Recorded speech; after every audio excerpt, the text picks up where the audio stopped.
Hello everyone, আমি রিঙ্কি। আমার নতুন একটা ব্লগে আবার আপনাদেরকে একবার স্বাগত। তো আজই হচ্ছে রবিবার, এখন বাজে প্রায় সন্ধ্যে 7টার মতো। আর আমি রেডি হয়ে গেছি, একটু যাব হচ্ছে বাজারে। তো ওর বাবার আমি একটু বেরোবো, তাই আমি একটু রেডি হলাম। কেননা যেহেতু কালকে শ্রাবণ মাসের প্রথম সোমবার, আমার উপোস আছে, তো কিছু কেনাকাটি করতে হবে, তাই আমরা বেরোচ্ছি একটু রেডি হয়ে, কিছু দেখি কী নেওয়া যায়।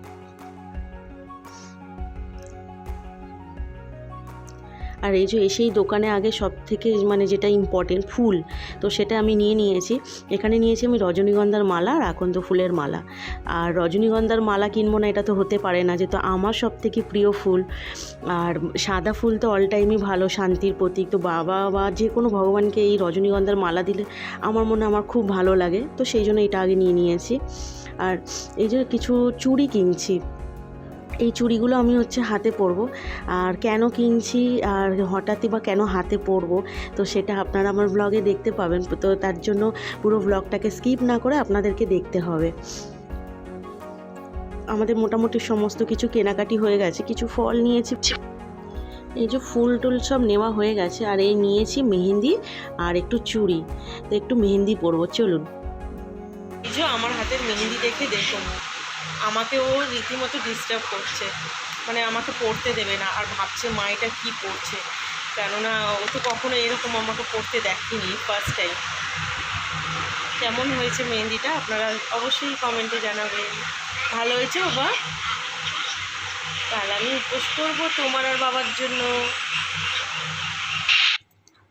এই যে সকালবেলা উঠে দেখুন মেহেন্দিটা কতটা লাল হয়েছে। আমি না বেশিক্ষণ রাখিনি, মাত্র আমি তো বলেছি 9টা পৌনে 9টায় লাগাতে বসেছি, আর 9:20 আমার কমপ্লিট হয়ে গেছে। আর আমি 10টার সময় দেখুন মেহেন্দিটা তুলে দিয়েছি, কেননা ছোটো বাচ্চা থাকলে তো মেহেন্দি পরে কিছু করা যাবে না, ওকে খাওয়ানো, ওকে মোছা পরিষ্কার করা, তো সেই জন্য মেহেন্দিটা বেশিক্ষণ রাখতেই পারিনি। আর এটা দেখুন পরের দিনকার সকাল, সোমবার দিন সকালের এটা। আর আমার স্নান টান করা হয়ে গেছে, আমি রেডি হয়ে গেছি। আর মেহেন্দিটা এই যে আপনাদেরকে আবারও দেখাচ্ছি। এবার ঠাকুরের একটু জোগাড় করব, যাব মন্দিরে।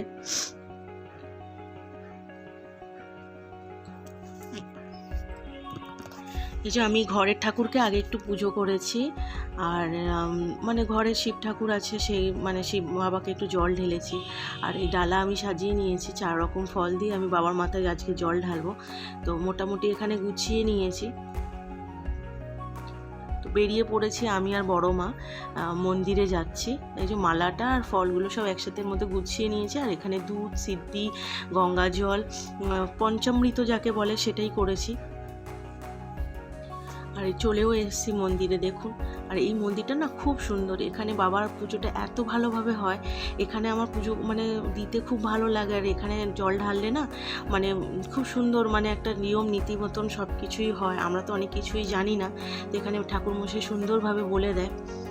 আর দেখুন আমি এবারে জল ঢালছি, এত ভালো লাগছে আজকে না, ওয়েদারটাও খুব সুন্দর। আমি যখন আসছি তখন অলরেডি বৃষ্টি হচ্ছিল। আর এই যে ঠাকুরমশাই একটু আমার দুধ গঙ্গা জল নিয়ে নিয়েছে। এই যে আমরা সবাই এবার একসাথে জল ঢালবো। আর যেটা আমি বলছিলাম যে কাঁচের চুড়ি আমি কেন নিয়েছি সবুজ রঙের। আর এই চুড়িটা না আমি এই মাসটা পুরোটাই পরবো, তার জন্য আমি 1 ডজন নিয়ে নিয়েছি, দুটো করে হাতে পরবো। আর যখন বেড়ে যাবে চুড়ি তখন আবার 2 করে হাতে পরবো। আর মেহেন্দিটা নিয়েছি আজকে, এই মাসে মেহেন্দিও লাগাতে হয় হাতে। এটার চুড়ি পরার একটা কারণ হচ্ছে সবুজ। আর দেখুন আমি শাড়িটাও পরেছি কিন্তু সবুজ রঙের। তো আজকের দিনে সব রকম আমি সবুজ রকম সবুজ পরার চেষ্টা করেছি, কারণ জানেন তো এই শ্রাবণ মাসটা হচ্ছে বাবার জন্ম মাস। তো বাবা যখন শ্রাবণ মাসে জন্ম মাস, তো বাবার আর এক নাম হচ্ছে পশুপতি, পশু পাখি এগুলো হচ্ছে বাবা, যেটা কি বলবো, প্রকৃতির মধ্যে এরা যারা থাকে। তো বাবা এই জিনিসগুলোকে খুব পছন্দ করে। আর প্রকৃতি যেহেতু সবুজ রঙের হয়, তো বাবার যেহেতু জন্ম মাস এটা। আর উনি পশুপতি নামটা এই কারণেই হয়েছে, উনি প্রকৃতি প্রেমী এবং পশু পাখি প্রেমী ছিলেন। তো আমি যতটা শুনেছি সেটাই আপনাদেরকে মানে শেয়ার করছি। তো এই সবুজ রঙটা বলে কি শান্তির প্রতীক, যেহেতু সবুজ আর সাদা শান্তির প্রতীক হয়। তো সেই জন্য এই মাসে যদি সবুজ রঙের কাপড় বস্ত্র ধারণ করা যায়, গায়ে যদি সবুজ কিছু থাকে, শুনেছি বাবা নাকি খুব খুশি হয়। তো সেই জন্যই আর কি আমি এটা পড়েছি। আর এটা আমি বিয়ের আগে থেকেও করতাম, আমিও জানতাম না, আমাকে কেউ বলেছিল। তো সেটা আমি আপনাদের সবাইকে বলছি। তো এই জন্য সবুজ রঙের দেখুন আমি শাড়ি পরেছি। পুরো মাসটা আমি চেষ্টা করব যখন বাবার মাথায় জল ঢালবো, তো সবুজ রঙের শাড়ি পরেই মানে জলটা ঢালবো। আর দেখবেন যখনই মানে হসপিটালে আমাদের ওটি হয়, তখন ওখানে সমস্ত রকম কিন্তু পর্দা, ইভেন ডাক্তারদের মানে পোশাকও কিন্তু সবুজ রঙের থাকে। এটার একটা লজিক আছে, এই যে বললাম না সবুজটা একটা শান্তির প্রতীক, তো সেই জন্যই হয়তো এই রঙটাকেই মানে ওইভাবেই হয়তো করা হয়েছে হসপিটালে বা কিছু। যখন দেখবেন মানুষ অসুস্থ হয়, মেন্টালি কিছু ডিপ্রেশনে থাকে, ডাক্তার দেখালে ডাক্তার কিন্তু একটাই কথা বলবে যে আপনারা কোনো পাহাড়ের বা কোনো জায়গা থেকে ঘুরে আসুন। পাহাড়ে কেন যেতে বলে? এই সবুজ রঙটা মানুষকে অনেক অনেক বেশি শান্তি দেয়। তো সেই জন্যই আর কি। যাই হোক, আমি জানি না কতটা কি ঠিক বললাম। আপনারা যদি এর থেকে ভালো কিছু জানেন তো নিশ্চয়ই আমাকে জানাবেন। আমি আমার মতন করে যেটুকু জেনেছি সেটুকুই আমি আপনাদের সাথে শেয়ার করলাম। আর আমার মোটামুটি জল ঢালা হয়ে গেছে। আর দেখুন রজনীগন্ধার মালাটা পরে বাবাকে কত অপূর্ব সুন্দর লাগছে, তাই না? মানুষ যেমন জন্মালেও রজনীগন্ধা ফুলের মালা লাগে, মানুষ মরলেও কিন্তু সেটাই লাগে। আর এই জন্যই আমার রজনীগন্ধার ফুলটা খুব ভালো লাগে, ওর গন্ধ পুরো বাড়ি যেন মোহমোহ করে। আর ঠাকুরকে তো দেখুন পরালে কত সুন্দর লাগে। এবার হয়তো ভাববেন যে জন্মালে কেন রজনীগন্ধার মালা লাগে? জন্মালে না, মানুষের যখন কোনো সন্তান জন্মায়, যখন তার 6 মাসের অন্নপ্রাশন হয়, যে কোনো কাস্টে দেখবেন সেই সময় কিন্তু মুখ হেঁটো হলে বা নিজেদের জাতে আসলে কিছু নিয়ম রিচুয়ালস থাকে, তখন দেখবেন শুভ মালা মানে শুভ হিসাবে মালাটাকে পরানো হয়। তো সেই মালাটাই হচ্ছে রজনীগন্ধার মালা। তো আমি পুজো দিয়ে দিয়েছি। আর এই বাবার আর বাবু মানে যেটা হয়, একটা মোমবাতি জ্বালিয়েছি 2টো। আর এই আঁচলে করে একটু তাপ নিয়ে নিচ্ছি, বাবুকে বাড়িতে গিয়ে এই তাপটা আমি দেব। বাবুকে না নিয়ে আসতে পারিনি, কেননা বৃষ্টি হচ্ছে, তো ওয়েদারটা খুবই খারাপ, যে ছেলেটার একটু ঠান্ডা ঠান্ডা মতো লেগেছে। তো ওকে নিয়ে আসলে যদি বৃষ্টির জল মাথায় পড়ে, তো সেই জন্য আরও আনা হয়নি। এই যে আমার অঞ্জলি দেওয়া হবে এখন আমাদের, তো আমি অঞ্জলি দিতে বসেছি। আমারও না এখনও শরীরটা মানে দেখছেন তো সর্দিটা ভালোই হচ্ছে না, আমার সর্দিটা না ভালো হতেই চায় না, এখন হওয়া মানে 1 মাস সেরকমই থাকবে।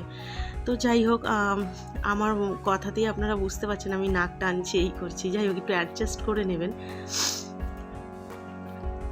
আর দেখুন এখানে না বললাম না পুজোটা দিয়ে আমার খুব ভালো লাগে, এখানে এত সুন্দর নিয়মকানুনগুলো বলে দেয়।